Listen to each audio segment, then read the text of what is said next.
મિત્રો, પુષ્પાની રસોઈમાં તમારું સ્વાગત છે। આજે આપણે ખમણ ઢોકળા ચાટ બનાવવાની છે। તેના માટે ચણાનો લોટ 1 વાટકો મેં ચારીને લઈ લીધો છે। તમે ઘણી ચાટ ખાધી હશે, પણ આજે આપણે ખમણ ઢોકળા ચાટ બનાવીશું। તેના માટે 1 વાટકી લોટ મેં લઈ લીધો છે ચારીને। તેમાં આપણે મસાલા કરીશું। એમાં અડધી ચમચીથી પણ ઓછી ચપટીક જેટલી આપણી હળદર લેવાની છે અને 2 થી 3 દાણા લીંબુના ફૂલ લીધા છે। લીંબુના ફૂલની જગ્યાએ તમે લીંબુનો રસ લઈ શકો છો। સ્વાદ અનુસાર મીઠું લઈ લઈશું અને 1 ચમચી જેટલી દળેલી ખાંડ લેવાની છે। એ મિક્સ કરી લઈશું। મિક્સ કરી લીધું છે સરસ। એ થોડું થોડું પાણી એડ કરીને આપણે બેટર બનાવીશું। ખમણ ઢોકળાનું બેટર હોય છે તેવું બનાવી દેવાનું છે। જો હવે આપણે આજે ખમણ ઢોકળા ઇડલી મશીનમાં બનાવીશું। તેના માટે ઇડલી સ્ટેન્ડમાં મેં તેલથી ગ્રીસ કરી લીધું છે। હવે બેટરમાં આપણે 1 ચમચી જેટલો બેકિંગ સોડા લઈ લઈશું અને 1 ચમચી જેટલું આપણે તેલ લઈ લેવાનું છે, જેથી આપણા ઢોકળા એકદમ સોફ્ટ બને। તેને એક જ ડાયરેક્શનમાં ફેરવીને સરસ ફેટી લઈશું, જેથી સરસ અંદર હવાના કણ ભરાય અને આપણા ખમણ ઢોકળા એકદમ પોચા અને જાળીદાર બને। 4 થી 5 સેકન્ડ જેવું એક ધાર્યું મેં સતત ચલાવ્યું હતું। એકદમ કલર ચેન્જ થઈ ગયો છે। હવે બેટરને આપણે ઇડલી મોડમાં એડ કરીશું।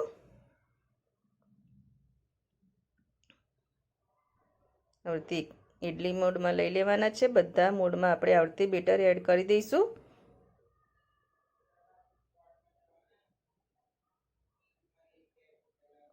બધા મોડમાં લઈ લીધું છે ને રેડી કરી દીધું છે। હવે તેને સ્ટીમ કરવા મૂકી દઈશું। 15 થી 20 મિનિટ માટે તેને સ્ટીમ કરી લઈશું।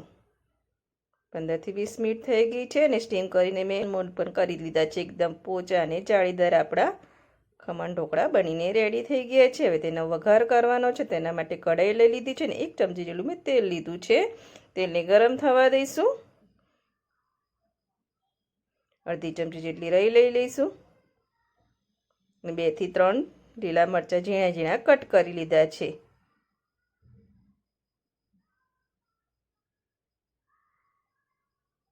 હવે અડધો ગ્લાસ જેટલું પાણી લઈ લેવાનું છે અને 1 ચમચી જેટલી ખાંડ લઈ લઈશું। હવે આ વઘારને સરસ ઉકાળી લેવાનો છે। આપણે 1 થી 2 ઉભરા આવી જાય ત્યાં સુધી તેને ઉકાળી લઈશું।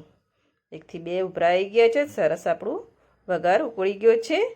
હવે ઇડલીને મેં સરસ આપણે એક મોલ્ડમાં એડ કરી દીધી છે। તેના પર વઘાર એડ કરીશું। એકદમ નવી રીતે બનાવ્યા છે આજે આપણે ખમણ ઢોકળા ઇડલી મેકરમાં। થોડી કોથમીરના પાન લઈ લઈશું। હવે આપણે ચાટ બનાવવાની શરૂઆત કરીશું। તેના માટે મેં ગ્રીન ચટણી લઈ લીધી છે। 1 થી 1.5 ચમચી જેટલી ગ્રીન ચટણી લેવાની છે। 1 થી 1.5 ચમચી ખાટી મીઠી ચટણી લીધી છે મેં। ખજૂર આમલીની ખાટી મીઠી ચટણી લીધી છે। તેના પર ડુંગળી લઈ લઈશું, ટામેટાં લઈ લઈશું અને મીઠું દહીં લીધું છે મેં। દહીંમાં થોડું મેં મીઠી એડ કરી અને થોડી ખાંડ એડ કરીને સરસ મિક્સ કરી લીધું હતું। 3 ચમચી જેટલું દહીં લેવાનું છે। થોડી ગ્રીન ચટણી લઈશું ગાર્નિશિંગ માટે, મીઠી ચટણી, શેકેલા જીરાનો પાવડર લઈ લઈશું અને ચાટ મસાલો લઈ લઈશું અને ઝીણી સેવ લઈ લેવાની છે। ઝીણી સેવથી તેને ગાર્નિશ કરીશું। એકદમ ટેસ્ટી એવા ખમણ ઢોકળા ચાટ બનીને રેડી થઈ ગઈ છે। જો ખાવામાં બહુ ટેસ્ટી લાગે છે। તમે એકવાર જરૂરથી બનાવજો। કોથમીરના પાન લઈ લેવાના છે, થોડી મીઠી ચટણી। એકદમ ટેસ્ટી એવી ખમણ ઢોકળા ચાટ બનીને રેડી છે। તમે એકવાર જરૂરથી બનાવજો।